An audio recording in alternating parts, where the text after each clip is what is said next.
Bonjour à tous et bienvenue dans ce podcast numéro 3 que nous réalisons dans le cadre d'un projet Médecins sans frontières. Bonjour.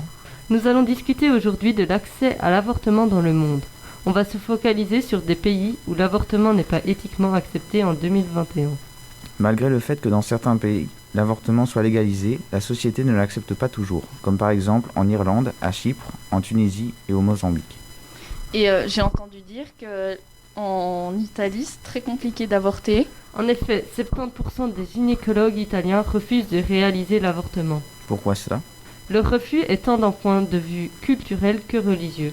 Et selon une étude, 15% des Italiens considèrent que mettre fin à une grossesse ne devrait pas être autorisé, ou seulement si la vie de la mère est directement en danger. En Turquie, il paraît que l'avortement est légal, mais qu'il est arbitraire. Qu'est-ce que cela signifie ? Cela signifie que l'avortement arbitraire intervient juste pour les personnes mineures ou mariées.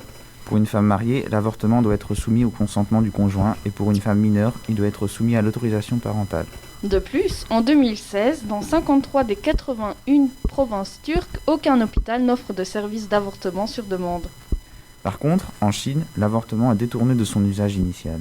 Dans ce pays, il est détourné afin de favoriser la naissance de garçons, pour des raisons d'ordre patrimonial ou religieuse, pour lequel avoir un enfant de sexe masculin est préférable. Mais pourquoi veulent-ils un garçon ? Car avoir un garçon sert à perpétuer la lignée. Cela peut paraître archaïque, mais c'est toujours d'actualité car des millions de fœtus féminins sont éliminés chaque année. Merci pour cette interview. Et on vous donne rendez-vous la semaine prochaine pour un prochain podcast qui parlera des risques d'un avortement non médicalisé.